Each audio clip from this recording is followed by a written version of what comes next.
Joining us now to offer insight on these and other trends is our newest market analyst, Shawn Hackett. Shawn, welcome to the program. It's an honor to be here. Thank you. It's great to have a new analyst, a new face on the show. We had the Kansas Wheat Tour going on this week in, of course, Kansas, and a big discrepancy between what folks were seeing out in the fields there versus what the USDA was projecting for yields. Do you anticipate the USDA to lower their projections? The USDA likes to be conservative with this. They know that a lot of times you really don't know the yields until harvest begins. Wheat's a weed, and it's very hard sometimes to determine, so they like to be a little conservative. But some of the crop data that we got from the crop tour suggested that the crop was quite a bit worse than last year, but more importantly, it was way behind maturity-wise. That means that they claim if we get some rain in May, there still could be a chance to improve the crop a little bit. And I think the USDA is sort of keying on letting that play out a little bit before they make a final determination. And some rains have been shown to come into the forecast. I think that brought the wheat market down on Friday on the idea that maybe that'll help out a little bit.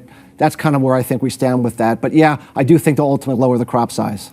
Have we built in a weather premium yet, knowing that the quality isn't as good as what we were hoping for in that part of the country? Well, we've built in a weather premium. Whether we've built in the ultimate weather premium, we don't think we quite have yet. When we did an analysis in past years that had similar kind of weather, we've tended to see prices peak in the latter part of May. And the typical percentage move that we would see in past years would suggest $6 wheat, winter wheat, by the end of May. So we still think there's a little bit more to go before we might price all of it in. Of course, there's other international weather worries like a Russian drought that's developing that could take on kind of a character of its own. But for right now, I think there could be a little more weather premium to put in. And speaking on Russian weather, they've had a lot of dryness there in that part of the world. Should we be reducing Russia's crop? We absolutely should. And if we don't get rain in the next 2 to 3 weeks during their key heading phase, it's going to have to come down a lot. Remember, the Ukraine and Russia combined produced 100 million metric tons last year, and they exported twice what the U.S. exported. So the U.S. getting into trouble is a big deal. Russia and the Ukraine getting into trouble is a game changer. And so it's something that could really catapult winter wheat even well beyond 6 if it should play out. So that's something we're really watching very closely here. Definitely something to watch. We get commodity questions sent in each week to us by folks watching on social media. So I want to take a social media question right now. We have Kylo in Kansas, wants to know how high can KC wheat go, and explain the spreading that was going on between KC and Chicago wheat earlier in the week. Well, we think that we can see $6 just on the weather in the U.S. and the Southern Plains.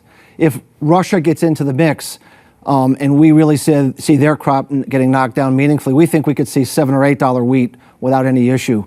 And that would be, that's kind of a 30 to 60 day kind of a window where we could really see that happen. So, there's big upside in winter wheat. Everything that could go wrong is going wrong. And the spreading with Chicago wheat, remember, Chicago wheat is grown in the areas that really are not the hardest hit. The hardest hit areas are all primarily the higher quality KC wheat. So it makes sense that if that's the area where the shortfalls are the greatest, you'd be spreading a higher price versus the other one. So it makes sense that that they'd be doing that, and there's probably more of that to go, especially if Russia gets into the mix. Absolutely. Let's take it to South American weather here as we look at what's going on in the corn crop. The Brazilian crop is, I guess, pretty dry down there, but where are you seeing and hearing about the crop? A couple of years back, everything looked great in Brazil, and then they had a very, very dry April into May during pollination, and the crop fell off dramatically. It looks to us like we could be seeing maybe not something as severe as that, but something severe enough that we're going to have to knock down numbers far greater than everyone's been expecting a good second corn crop. We think that the dry weather and the forecast for further dry weather is going to hurt that crop more meaningfully than the market's pricing, and we think corn could go higher based upon that going on right now. And you mentioned dropping down their production numbers. How much lower do you anticipate those to go down? If we stay dry for the rest of the month, like it looks like we could, it wouldn't be at all be surprised that we could drop current expectations by at least 10%. With that, with a potential reduction there, what does that mean for our export market here in the U.S.? Well, look, we know Argentina's corn crop is very poor. We think that the Brazilian crop's going to come in disappointing on the second crop. We know the first crop was down because of lower acres. It means good exports for the U.S. There's really no one else in the world that can export and take the place of lost Brazilian and Argentine exports. So we think it's good news for corn exports, and it's going to continue to be a good demand side driver for the rest of the year. So when you say that, are we looking to see some of that demand increase in this marketing year or next marketing year? I think the market's waiting to see if Brazil's going to deliver or not. If it's pretty clear that they're going to come up short, I do not think the buyers are going to wait around for next year. They're going to want to get ahead of the curve. They're not going to want to wait around for things to get very tight next year and have to pay $5, $6 corn or higher. So I think we could see a reaction in the summertime. What about ending stocks? When you look at where ending stocks are going to sit, we have a report coming out next week. What are you expecting to see? Well, U.S. ending stocks, I mean, the USDA is not going to really mess around too much. They're going to project trendline yields and that sort of thing. But we think that any little weather problem whatsoever in the month of June, which it looks like we probably will have, we could be talking about a 1.3, 1.4 billion bushel carryout from the U.S., which is, way, way down. And when you look at stocks to usage in the U.S., it'd be the tightest since 2012. That's a $5 corn market. We think the chances of seeing a $5 handle on corn this year is very, very good from here to, let's say, the early part of July. It would not take much of a below trend line yield to do that. So we're pretty optimistic corn has much higher prices to go before we peak out. And rumor has it that you've mentioned $8 corn in the past, so we're going to cover that in Market Plus, which you can find online at iptv.org/MTOM. I want to transition into beans. When you look at where the bean market is now and what we have potentially moving forward, do you see $11 beans in the near future in the summer months? I think we're least excited about soybeans. We see the production in the U.S. being adequate. We see the Brazilian production being adequate. We see ending stocks in the U.S. being more than adequate with good weather in the back half of the summer.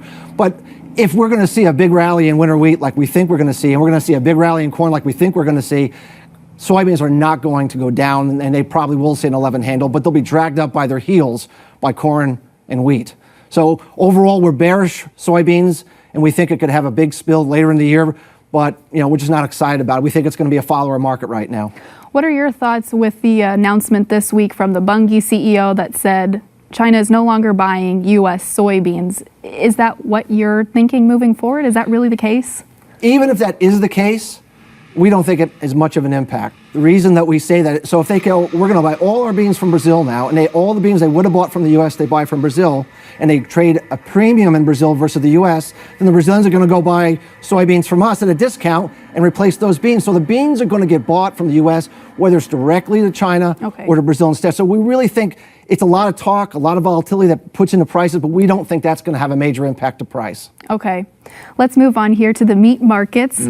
Let's talk feeders first. Feeder cattle found trendline support on Thursday. Then they bounced back. Where do you think feeders will go from here?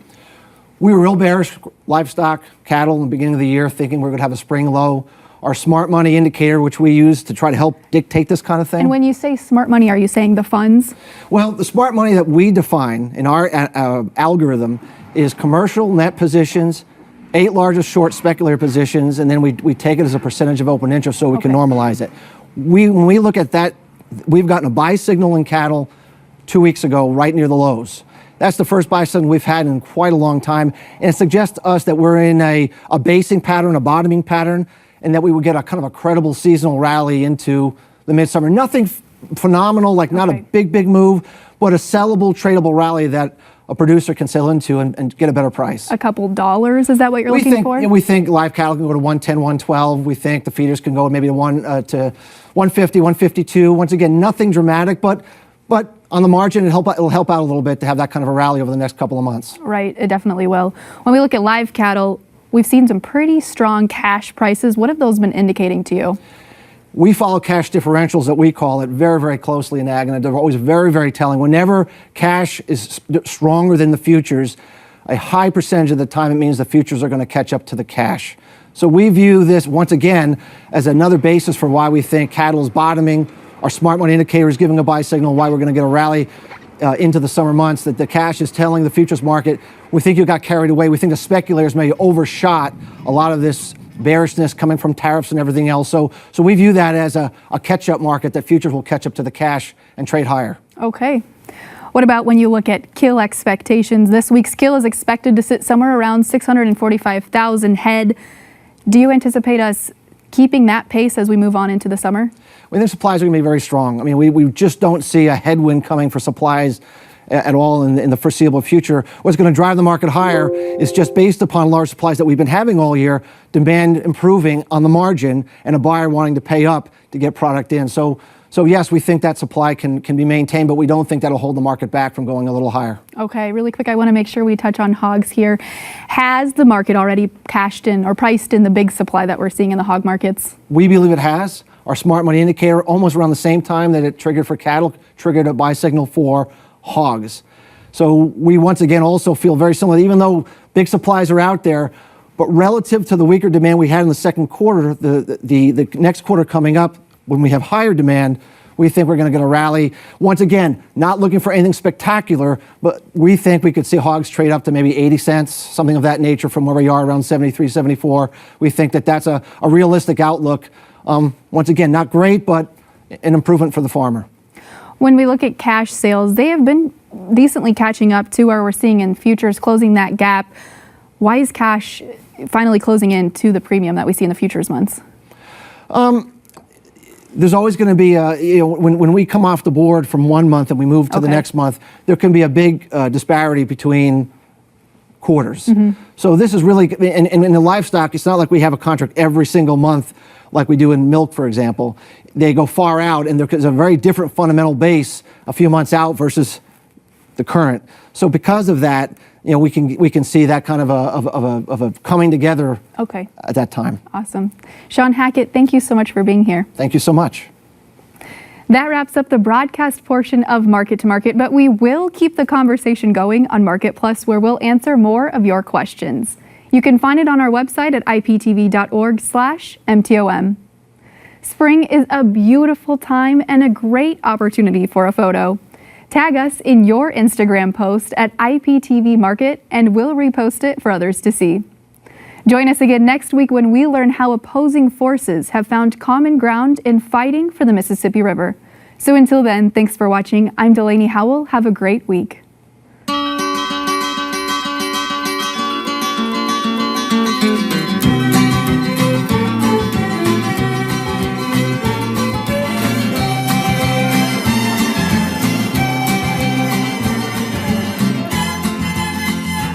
Market to Market is a production of Iowa Public Television, which is solely responsible for its content.